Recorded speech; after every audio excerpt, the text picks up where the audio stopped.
Hello, art students. Today we are going to do a flag picture that is inspired by Jasper Johns, who is a famous American artist. He didn't just paint, he also sculpted and he did printmaking, among other things.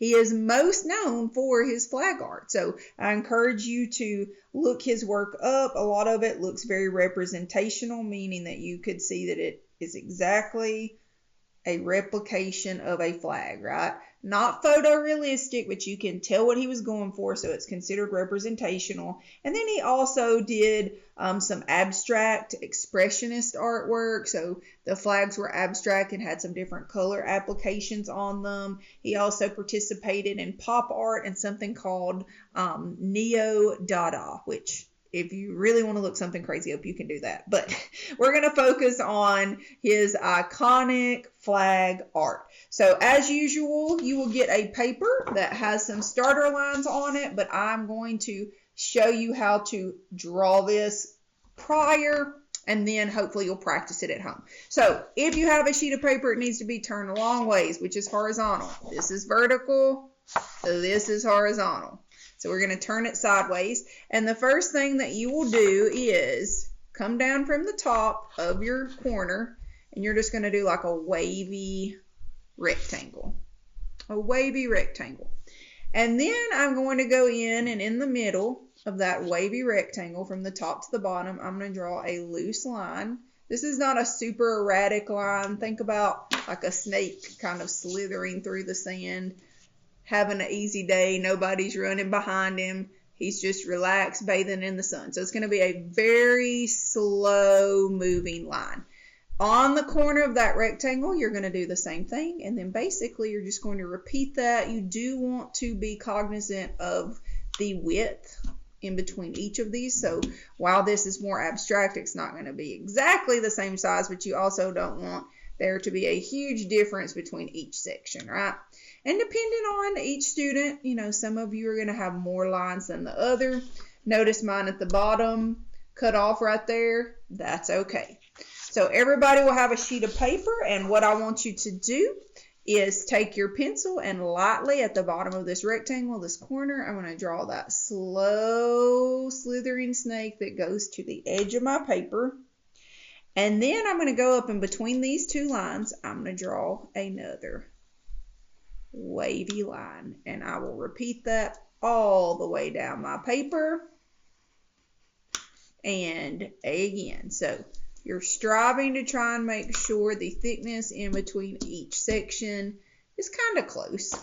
You can outline these with a crayon or an Expo marker. I like to use the fat ones. You may have a skinnier one. And you're going to outline each line. Remember, craftsmanship is important, so you should be taking your time. If you get outside of the lines a little bit, it's okay. If that bothers you, you can go back in and you can erase those.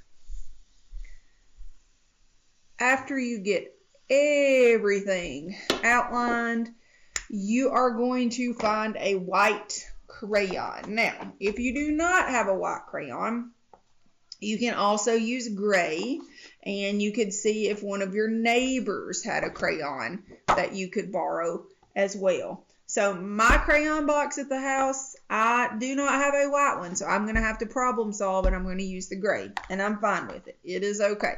So what I'm going to do is go in, and on this section over here, I'm going to lightly color some stars. If you don't know how to do stars, then you can do circles. So you can do circles like this to represent the stars. To do stars, though, if you want to learn and you don't know, I will draw what looks like an upside down V. And then all I do is on each corner, I'm going to make it go up. So I'm going to take on this side and I'm going to go up. And then I'm going to go from this corner and I'm going to go up. So basically I made an X, right? And then I connect the two. So if you're just learning how, let's do that again. I'm going to draw what looks like an upside down V from each corner. I'm going to crisscross those to make an X. So I'm going to draw this and this. Very important that they're connecting to the corners, right? So we've got a V and an X, right? And now I'm just going to connect them. And I'm lightly coloring. You can fill this section in however you want. I'm going to kind of stagger my stars just because that's how I want to do it. And then what I'm going to do is start to work on my flag part. Now remember, if you need the teacher to stop the video so that you've got some extra time, then don't hesitate to ask that, okay? Find a red crayon, and our first section is going to be red, so I'm going to color from side to side. I'm going to color dark sometimes, and then I'm not going to press so hard. And guess what? What am I doing? I'm leaving some negative space. That means I'm leaving some areas white. I'm going to skip over this section, and we're going to have a pattern. So I'm going to do red, white, red, white. Same thing, coloring from side to side, pressing really hard, not coloring in each section. So I'm skipping some of those sections, and I will do the same thing on the bottom. This is going to be a mixed medium creation. So after I finish this, I'm going to take a red marker. That one's a little orangey. Let me see, which one do I want? I think I will go with this one. And I'm going to go in some of the negative space, I'm going to color with some of that. And some of it can overlap my crayon, that's fine. I'm still leaving some of that negative space. So some of that white space, I want to leave it.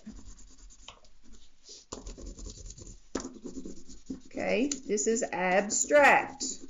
So all we're doing is these kind of weird combinations of these different mediums that are the same color family. In the white spots, I want you to take a gray and just lightly in some spots put you some gray on there. Not a whole lot, just a little.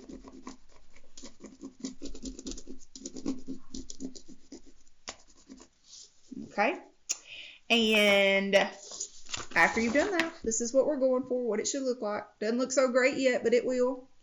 And now what we're going to do is take a blue, and I'm choosing a dark blue, and I'm going to go in and just color in some blue. And I'm not filling it in. I'm going around my stars. Some of you had a white crayon. Some of you did a gray crayon. It'll still look good. And notice I didn't fill it in all the way. So that's step one.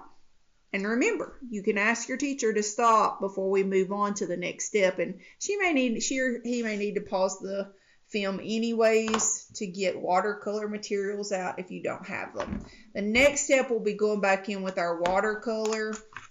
And we're going to do wax resist method. So I will take my paintbrush and I'm going to take some water and dab it on the blue. Rub the blue. So I took some water and dabbed it on there and I'm rubbing the blue. And then I'm going to paint over this section. So if you paint too much blue, it'll cover everything up. So you might want to take a rag and kind of dab, and that'll pull some of the sections up. But it should leave some of the crayons in place. All right. And this covered up more than I wanted to. So as an artist, I'm going to have to problem solve, and I'm going to show you how I'm going to fix that. But I'm not freaking out about it because art is great. I can cover things up, right? So it's not the end of the world if something's not perfect. All right. So now what I'm going to do is take my paintbrush and take some water. And I'm going to do the same thing. I'm going to take water and kind of let it sit on that red.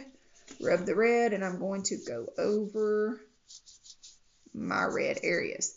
The more water you use, the lighter the red, the less water, look at that, the darker the red.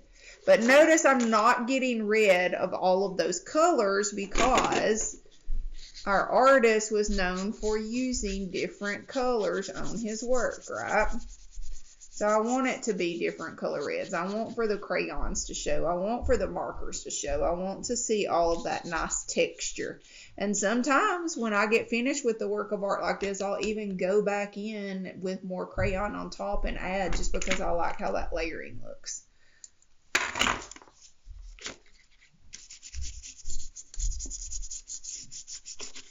Okay. Now, This part I'm going to show you only if you trust yourself, right? Because when you use black, sometimes people use too much and we end up messing a picture up. So teachers, you may say, sorry, we're not going to do what Miss Jenny's showing us. You can just watch, but if you trust your kiddos, let them have at it, okay? What we're going to do is take some white and a water, and I'm going to put it down. This is like your mixing palette over here. And I'm going to grab some black and I'm going to really water that down. And I'm going to take that and in some spots put some of that dark on those areas. Not filling it in completely. So really it's more of a gray color. And if you ever put more down than what you want, if you take your rag, you can kind of dab and you can pull some of that up, right? All right, now everybody needs to be getting caught up to that point. So again, I'm like, oh man, I'm not digging what happened here. How can I make that stand out a little more? If I had a white paint pen, I could go in and I could add some white on those areas. So let me show you how to do that. I happen to have a white paint pen. So I can go in with my white paint pen and I can just go over those stars with my white paint pen. So if you happen to mess up, and your teacher should be watching these videos before you do them, they should have a paint pen to help you out. And you can do dots if you don't want to do stars.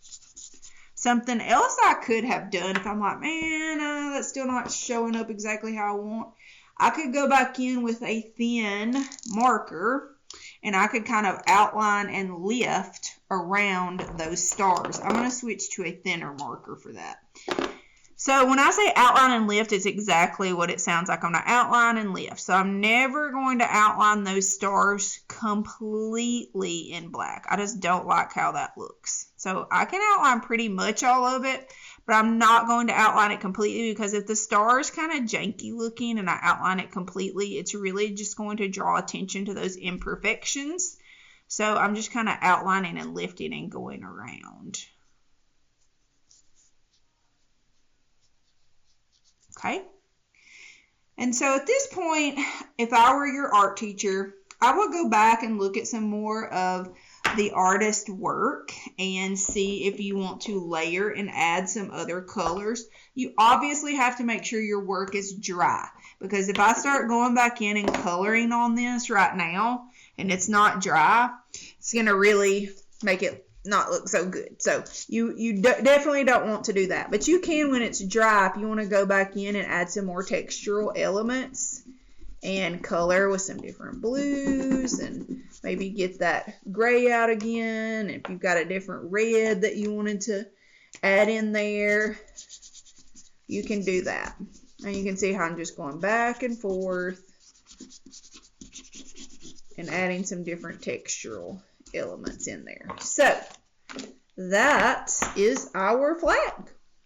I encourage you to look our artist of inspiration up, Mr. Jasper Johns. He had some beautiful work. I think you'll enjoy looking at it. And I hope you enjoyed this lesson. I can't wait to see what your artwork looks like. And I hope that you all have a wonderful and a blessed day.